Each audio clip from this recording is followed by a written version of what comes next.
Ali bouncing around, shifting left to right. Muhammad Ali was a distinguished boxer and media personality, but most importantly, he was a social activist who risked it all when he stood up for religion which wasn't well known at the time and gave a voice for African Americans in a period of racial hostility. This was a big milestone, especially speaking up against a brutal war when it was rare and unpopular, but he used his platform to spread this message of nonviolence. The Vietnam War started on November 1st, 1955 through April 30th, 1975. It started because the communist country of North Vietnam wanted to spread communism and connect North and South Vietnam. Many anti-communist countries like the U.S. supported the South. The U.S. Army was particularly small and stood no chance against North Vietnam's vicious war tactics, including booby traps and guerrilla warfare, which is when they attacked the enemy by surprise. The U.S. needed more troops to fight in the war. They lowered war standards, for example, the IQ for people with little education. That's where people like Ali came in. The U.S. soldiers at war retreated very poorly, even when they got back to their own country. Part about it is how not just myself, but all veterans were treated when we came back from over here. We were treated, over the dirt. As you can see, when Ali was drafted, he wanted nothing to do with the unnecessary violence and almost certain casualties, when he ain't got no quarrel with no Viet Cong. Muhammad Ali was a great fighter, but his best fights were outside the ring. This is what Vietnam War veteran Melvin Flack, who was sent overseas at only 17, had to say about it. There's more ways to fight than just by going into combat. Okay? You can fight verbally, mentally, and statistically without having to go into any type of combat situation.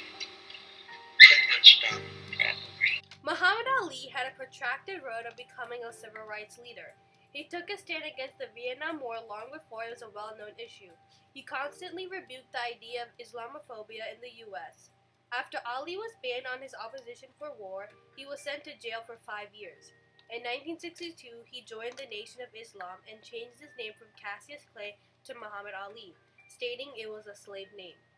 He became friends with Malcolm X, another civil rights activist, as they shared the same interests.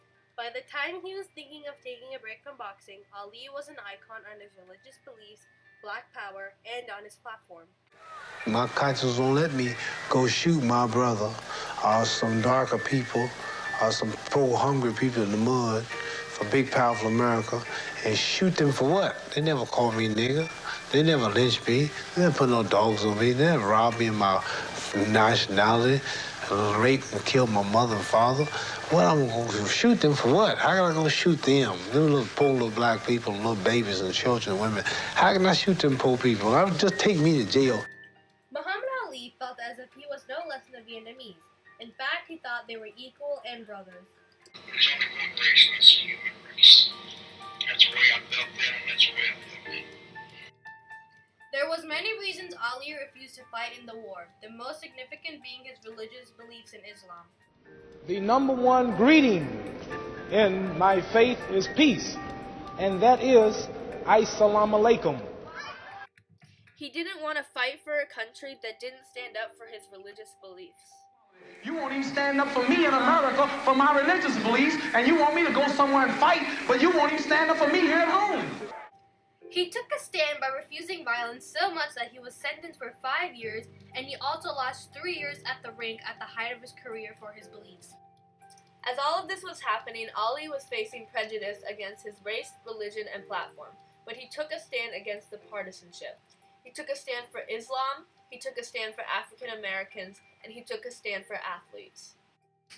Despite the minor setback, Ali still spread his message across the country and the world, inspiring others. This included undoubtedly kickstarting the 1960s anti-war movement. However, he had a high impact on the amount of people that started following in his footsteps. Muhammad Ali used his platform to spread his message of nonviolence, something not a lot of athletes do today. As he put on his gloves the last time for his career, he realized why he was actually here. The reason he refused to go by Cassius Clay, and the reason he took a stand by dodging the draft and sacrificed his 3.5 years of his career to spread the message of peace and serenity. Although he was a fighter, he needed an introduction to propagate his campaign. His influence made an impact on people back then, 20 years later, and now. He immediately affected our country by establishing the 1960s anti-war movement. He took a stand against the Vietnam War long before it was a popular viewpoint. He then introduced black capability to white supremacy. Muhammad Ali spoke out to his fellow recruits. Black soldiers began to identify with the enemy. They saw the Vietnamese as like themselves, victims of white colonial racist aggression. He encouraged Martin Luther King to come out and protest against the conflict in Vietnam in April 1967. He became a well-known speaker on college campuses during his time out from the ring. Over time, Ali reached a large spectrum of people, from athletes to activists. Dick Gregory was a civil rights activist, social critic, and writer. Gregory was someone who was inspired by Ali during his time of protest against the U.S. government. He had a personal relationship with Ali and stood by him when he talked from podium to podium.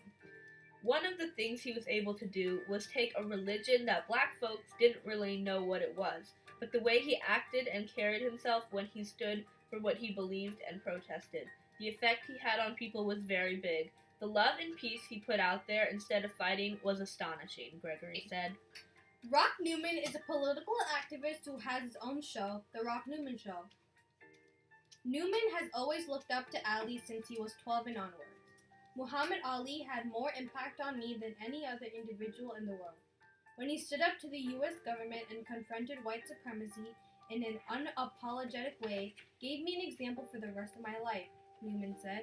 Richard Sherman is a successful NFL player who plays for the Seahawks. He has looked up to Ali since he was a mere toddler. While appreciating Ali as a person who seeks to promote human welfare, who ultimately went beyond cultures and generations, nothing seemed to strike Sherman like the impact Ali had on African Americans, which included the confidence to express himself as he came into his own. Blessing because he's one of my biggest idols and, a person that I really looked up to. Sherman said he had almost the entire nation against him outside of the African American community. I totally stand with what he stood for. It took tremendous courage. He gave us an opportunity to have more of a voice in America. Sherman today and many other athletes use their platforms wisely, carrying Ali's legacy. People with large platforms such as LeBron James praise Ali for taking a stand on social issues. James promises to use his popularity to carry Ali's impact throughout history. Gratifying to know that a guy, one man, will sacrifice so much in his individual life, knowing that it will better the next generation of men and women after him. So today I can sit and go to China and make trips to China and all over the world, and people know my name and know my face. I give all credit to Muhammad Ali because he was the first icon. He is the GOAT. He's the greatest of all time, and it has zero to do with his accomplishments inside the ring. And Ali took a stand long ago. It still leaves an imprint today, as he inspires millions across the globe. He gives people hope and proves that anyone can overcome invincible odds. He makes fighters out of all of us. Many remember Ali for his boxing and heavyweight titles, but the main legacy he left on the world was his courage and influence. He gave a voice for African Americans. He was courageous enough to take risks in his life for the greater good of the people. While his religious views and beliefs were evolving, he preached love and peace of a kind rarely seen around the world. After refusing to fight the Vietnam War, he had become a living embodiment of the civil rights movement.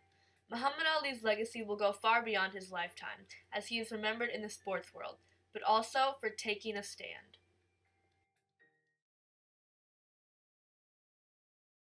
When the night